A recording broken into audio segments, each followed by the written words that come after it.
Hi everyone, এখন রাত 8:30 মতো বাজে। আমার প্যাকিং কমপ্লিট হলো, কিন্তু পুরোপুরি হয়নি, কিছুটা বাকি আছে, বাকিটা সকালে করব। গুড মর্নিং, সেই সাথে অনেক অনেক ভালোবাসা ও বড়দের পোড়াল জানিয়ে আজকে সকাল থেকে ব্লগটা শুরু করছি। এখন বাজে 7:30 মতন, ওই রেডি হয়েছি, রেডি এখনো পুরোপুরি হয়নি, হব। এখন আগে একটু চাটা বসিয়ে দিই, বুঝলে? চাটা বসিয়ে কর্তাকে একটু চা খায়, আমি একটু খাই। ট্রেন তো 8:30টার দিকে। চুলগুলো সে রাতের চুল, এখনো চিরুনিও দেয়নি। আর কোথায় যাচ্ছি, ওই যে কদিন ধরে চিৎকার করে বলছি না, যাবো যাবো যাবো, বাবাবাড়ি যাচ্ছি। বাবাবাড়ি যাচ্ছি তার দুটো কারণ, একটা হচ্ছে একটা কাকিমা মারা গেছে রিসেন্ট, তার শ্রাদ্ধ আছে, সেটা আছে। আবার তার মানে 1 সপ্তাহ পরে আবার বোনের বিয়ে, তাই একসাথে দুটো কভার করে চলে আসবো। খুব সকালেই ঘুম থেকে উঠেছি, ওই 6:30 ট্রেন ধরার ইচ্ছে ছিল, কিন্তু ওই মেয়ে কোনোভাবেই ঘুম ভাঙলো না ওর। আর গতকাল রাত্রে তো বিয়ে বাড়ি গেছিলাম, একটু তো সমস্যা হয়েছে ঘুমের, তবু আমাকে তো উঠতে হবে। উঠে পড়লাম, আর এবার হন্তদন্ত করে স্টেশনে আসলাম, ট্রেনটা ধরলাম। আর এই তো দেখে বুঝতেই পারছো, ট্রেনে বসে পড়েছি। কি হুটোপাটাই করেছি জানো, বাড়ি থেকে দেখলাম টাইমটা, তখন দেখছি কল্যাণী ঢুকে গেছে। তারপরে হুটোপাটাই এসে বসেছি। মেয়ে অবশ্য উঠে আগেই জায়গা পেয়ে গেছে, আর আমি পালপাড়া পার হয়েছে তারপরে জায়গা পেলাম।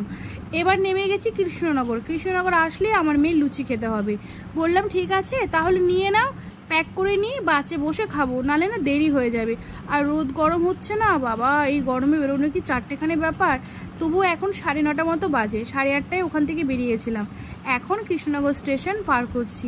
এবার যাই বাসের উদ্দেশ্যে, আগে তো টোটো ধরবো, তারপরে বাস। সত্যি গো, এই রোদে গরমে ঘরের বাইরে বেরোনো খুবই কষ্টের। আজকে বুঝতে পারছি, যারা বাইরে কাজ করছে তাদের কষ্টটা আজকে বুঝছি আমি তো ঘরে থাকি, কি করে বুঝবো। এবার টোটোতে চেপে গেছি, এবার যাচ্ছি ওই বাস স্ট্যান্ডের দিকে। তবু কি বলো তো, খুব একটা বেশি কষ্ট হয় তাই না, আসলে আসা যাওয়াটা অভ্যাসে পরিণত হয়ে গেছে। বাস লাইনের মেয়ে আমি, ট্রেন লাইনে বিয়ে হয়েছে, দুটোই সম্পর্কে জ্ঞান হয়ে গেছে। এবার বাসে বসে পড়েছে, এখনও ছাড়েনি, ছাড়বে। আর ছাড়ার পরেই মেয়েটাকে লুচিগুলো বের করে একটু একটু ছিঁড়ে ছিঁড়ে খাওয়ানো শুরু করব। আসলে কি বলো তো, এই যখন এই জার্নিংটা করে মামাবাড়ি আসে, তখন ও ঘরে কিছু খেতে চায় না, সামান্য একটু বিস্কুট ভিজিয়ে খাইয়ে নিয়ে আসি। আবার ভয়ও থাকে বাসে যদি কোনো রকম শরীর খারাপ হয়। এমনিতে আমার মেয়ের শরীর খারাপ হয় না বাসে উঠলে, তবু ভয় থাকে। এবার যাই, এবার চলতে থাকি, দেখতে দেখতেই নাজিপুর পৌঁছে যাব।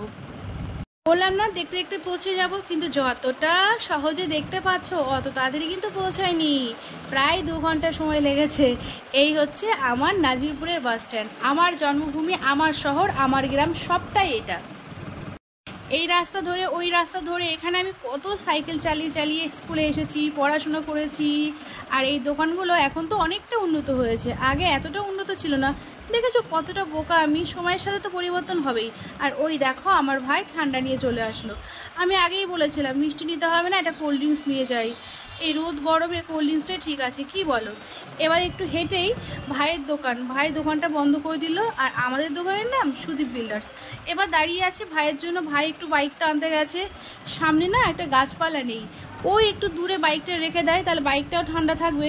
আর না হলে আজকের এই ভিডিওটা আমি ইনশটের মাধ্যমে এডিটিং করছি। আজকে আমাকে খুব ভুগিয়েছে গো ভিএন। আমি ভিডিওটা আরও সকালে পোস্ট করতে পারতাম, কোনোভাবেই মানে ডাউনলোড নিচ্ছিল না। আবার খেয়ে দিয়ে বসে ভিডিওটা এডিটিং করে, তাই তোমাদের বলেছি যে আজকের ভিডিওটা আপলোড দিতে একটু দেরি হবে। যাই হোক, ভাই বাইকটা নিয়ে এসেছে, এবার মেয়ে উঠে পড়ুক, তারপর আমি উঠবো। আর দেখতে দেখতেই বাড়ি, আমার বাড়ি খুব কাছে বাজার থেকে, হেঁটেও আসা যায়, কিন্তু রোদ গরম বলে আর হেঁটে আসলাম না। ভাই যেহেতু আছে, আর চিন্তা কিসের।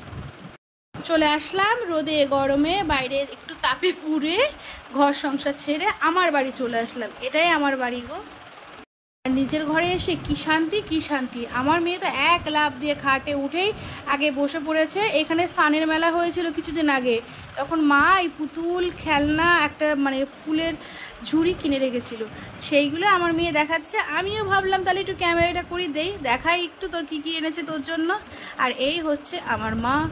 এবার নিজের ঘরে চলে এসেছি, ফ্রেশ হব, আর ব্লগটা কন্টিনিউ করব না, খাওয়া দাওয়া তো করতে হবে বলো।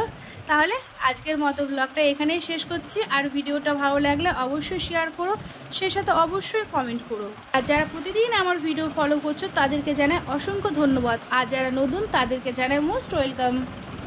তাহলে অনেক তো গল্প হলো, আজকের মতো এখানেই শেষ করছি। ভালো থেকো তোমরা, সুস্থ থেকো, আর সাবধানে চলাফেরা করো, আর প্রচুর প্রচুর পরিমাণে জল খেও। আগামী দিন দেখা হচ্ছে আবার কোনো নতুন ব্লগ ভিডিওতে। ওই ব্লগ ভিডিওটা আমার স্পেশাল, ওটা হচ্ছে মানে শ্রাদ্ধ বাড়ির একটা ব্লগ পোস্ট করব। তাহলে দেখতে থেকো আর আমার সঙ্গে চলো। টাটা।